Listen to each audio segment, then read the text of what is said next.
Oke, assalamualaikum warahmatullahi wabarakatuh. Sebelumnya perkenalkan, saya Mila Ayudiasari dengan NPM 247828082.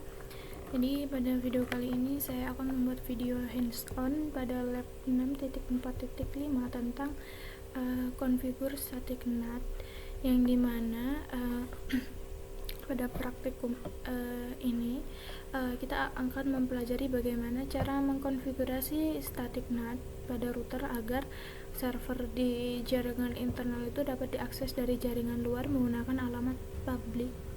Nah, kemudian dalam jaringan IP versi 4, perangkat internal itu biasanya menggunakan alamat IP privat ya.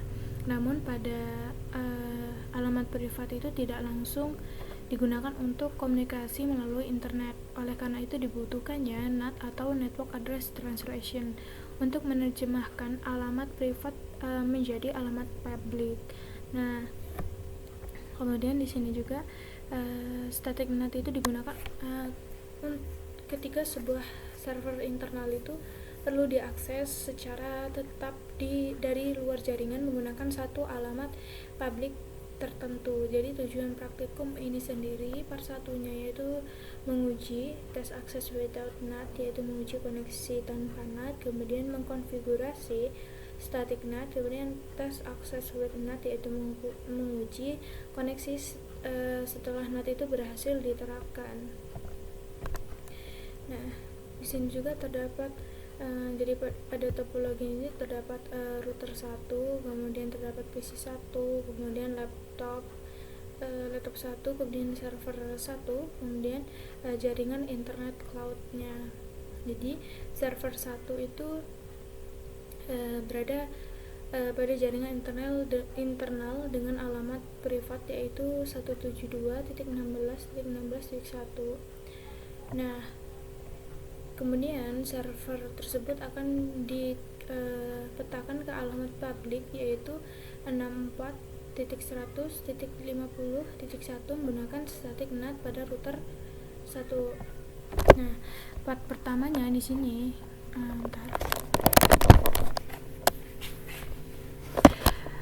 Jadi part pertamanya kita akan tes akses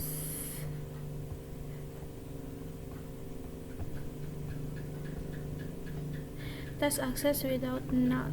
Nah, jadi kita akan masuk ke simulation mode.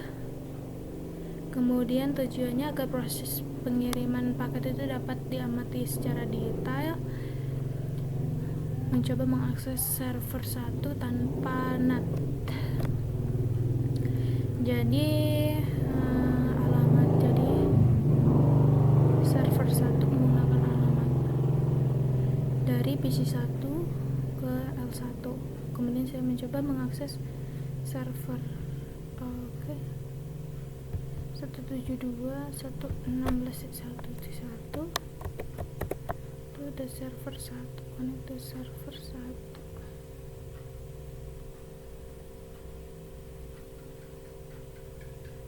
Web browser ya, basis dari PC 1 boleh, dari L1 boleh. Kita mengakses dari web browser menggunakan alamat dari yaitu server 1.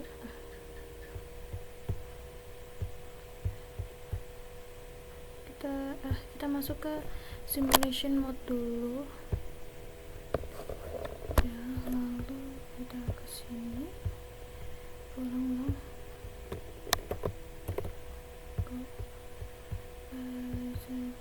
ini. Oke, tidak bisa ya nih. Nah, hasilnya tuh terlihat ya bahwa paket itu tidak pernah keluar dari internet cloud. Ya, tidak pernah keluar dari internet cloud dan koneksinya itu gagal karena alamat 1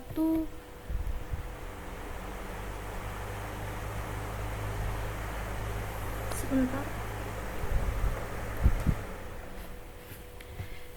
Alamat dari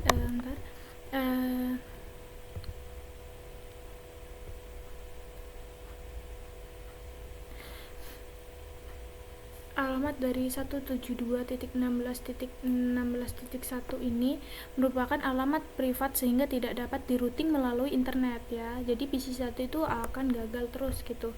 Nah, kita coba ke L1 apakah dia bisa. Seharusnya tidak bisa ya, karena dia berada di internet juga.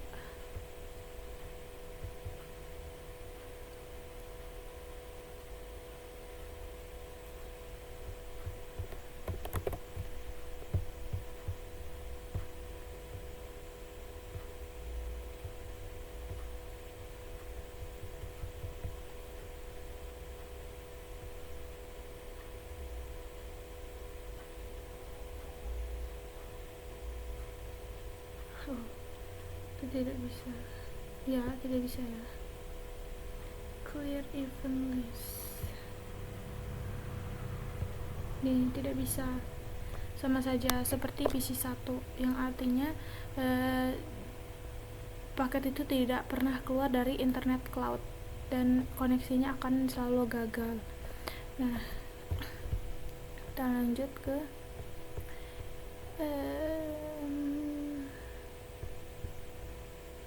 exit simulation mode. Oke. Jadi kita exit simulation mode, real time mode. Oke, jadi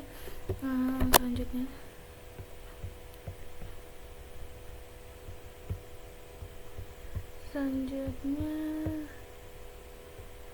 from PC1 ping dari R1 interface ini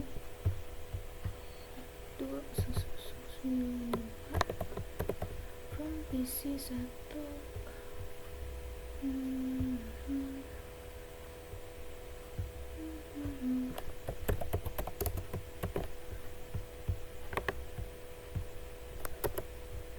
reply ya. Nah, di sini kita tuh melakukan ping ke interface router 1. Jadi perintahnya menggunakan ping 209.165.201.2. Nah, hasilnya menunjukkan bahwa koneksi menuju router 1 dari PC1 menuju router 1 itu sudah berjalan dengan baik, namun akses menuju server 1 itu masih gagal karena belum ada konfigurasi NAT-nya. Selanjutnya kita akan melihat yaitu melihat routing table and running configuration, di mana kita akan mengecek konfigurasi pada NAT-nya. Kita akan membuka CLI pada router 1, kemudian menjalankan perintah show run include NAT, yaitu show run include enable show run include NAT. Nah, di sini tidak ada apa-apa ya. Jadi di sini tuh dia hasilnya tidak menampilkan konfigurasi NAT apapun. Jadi artinya router dari router 1 ini itu belum dikonfigurasi menggunakan NAT. Nah, kita selanjutnya akan mengecek routing table-nya nih. Mengecek routing table-nya pada router 1 yang dimana di sini tidak terdapat route yang mengarah ke jaringan privat milik PC1 dan L1 melalui internet. Nah, kemudian kita akan mengecek menggunakan show IP NAT translation. So IP NAT translation. Nah, di sini juga hasilnya kosong. Nah, ini membuktikan bahwa router 1 itu belum memiliki transaksi alamat IP. Nah, baru kita ke part 2-nya, konfigurasi static NAT-nya. Jadi di sini kita akan membuat static NAT ya, static NAT translation. Pada bagian ini kita tuh akan mengkonfigurasi static NAT. Jadi di router 1 kita tuh akan masuk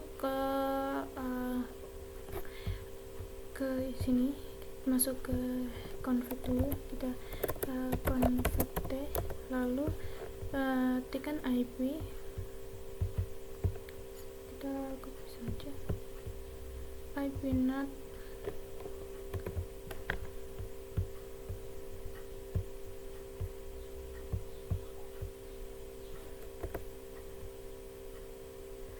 IP NAT inside search static ini. Jadi di sini perintah ini itu digunakan untuk memetakan inside local address dari 172.16.16.1 kemudian menjadi inside global address yaitu 64.100.50.1, yang artinya setiap akses menuju IP public tersebut akan diarahkan ke server 1 di jaringan internal. Nah, step 2-nya yaitu kita akan mengatur interface inside-nya. Jadi kita masuk ke interface Giga Ethernet 0/0. Kemudian kita lakukan IP NAT inside. Nah, jadi di sini kita tuh melakukan pada interface Giga Ethernet 0 itu ditandai sebagai jaringan internal atau inside network. Kemudian kita akan mengatur interface outside-nya. Kita masuk ke interface serial 0/0/0/0. Nah, kita masuk ke serial ini, lalu kita IP NAT outside. Nah, oke. Lalu di sini interface itu ditandai sebagai jaringan luar atau outside network yang terhubung ke internet. Jadi dengan konfigurasi pada router 1 sekarang tuh kita mengetahui jaringan mana yang inside dan jaringan mana yang outside. Nah, kita lalu akan menguji, yaitu menggunakan membuka command prompt pada PC 1 atau laptop 1 ya. Kemudian kita akan ping the public server 1 itu menggunakan 64 tadi ya, mana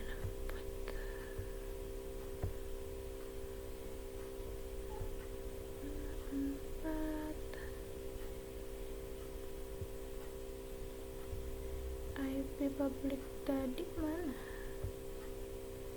server 1 patch, oh ini kita akan mengeping ini ya, 64. Oke. Ini kita ke PC 1, kita akan ping, kita lihat apakah dia bisa ke PC 1. Kita 64.100.50.1.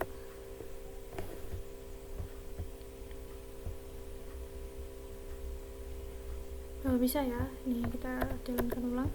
Oke, artinya dia ini di sini pingnya berhasil, yang menunjukkan bahwa static NAT itu sudah bekerja dan router 1 itu berhasil menerjemahkan alamat public menuju alamat privat server 1.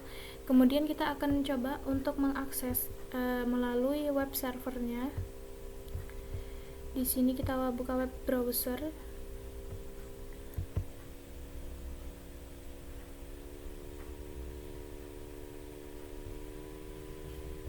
Nah, di sini kita ketikkan ini ya, outside-nya 64.100.50.1 go. Nah, di sini welcome to server 1, yang artinya halaman web server pada server 1 itu berhasil muncul, yang dimana perangkat dari luar jaringan itu sekarang dapat mengakses server internal menggunakan alamat publik. Nah, kita selanjutnya akan melihat ya, yaitu kita akan view NAT translation. Kita akan menjalankan perintah tersebut.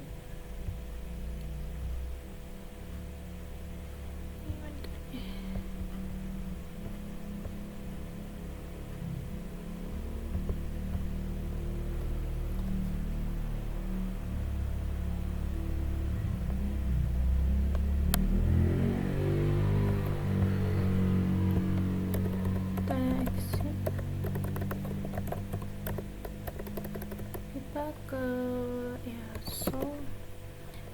running config. Nah, di sini saya terlihat bahwa kita sudah mengkonfigurasi ya pada interface Giga Ethernet ini.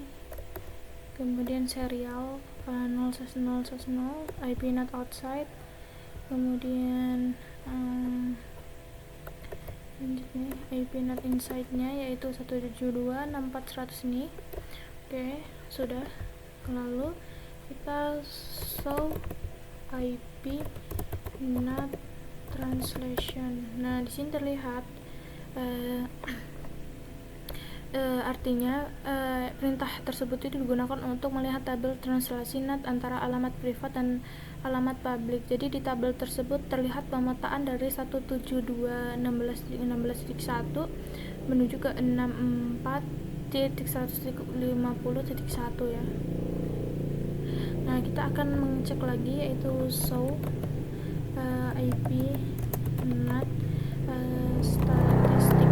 Nah, jadi di perintah tersebut itu digunakan untuk melihat statistik dari penggunaan NAT seperti jumlah translasi aktifnya ya, translasi aktifnya nih. Kemudian ini satu statik, satu dynamic, satu extended. Kemudian jumlah hit NAT-nya 14, message 9. Kemudian dan informasi interface inside maupun outside-nya. Nih, outside interface, kemudian inside interface-nya Giga Ethernet 0/0. Oke. Jadi di sini sudah saya lakukan semua perintahnya. Di sini juga complexionnya itu sudah 100% ya, bisa terlihat yaitu ini di sini 100%. Jadi kesimpulan pada praktikum ini adalah static NAT itu memungkinkan sebuah server internal itu dengan alamat privat itu dapat diakses dari jaringan luar menggunakan alamat publik yang tetap. Jadi pada praktikum ini router 1 berhasil menerjemahkan alamat 172.16.16.1 ini menjadi 64.100.50.1. Jadi sehingga perangkat eksternal dapat mengakses server 1 melalui internet. Jadi praktikum ini juga tuh membantu memahami cara kerja dari NAT, kemudian konfigurasi inside dan outside interface serta cara memverifikasi translasi NAT menggunakan beberapa perintah CLI yang ada di sini tadi. Oke, jadi itu tadi sedikit penjelasan saya pada lab 6.4.5 yang dimana di sini kompleksitasnya sudah 100%. Jadi saya mohon maaf apabila terdapat kekurangan atau kesalahan dalam penjelasan saya. Kurang lebihnya saya mohon maaf. Saya akhiri. Wassalamualaikum warahmatullahi wabarakatuh.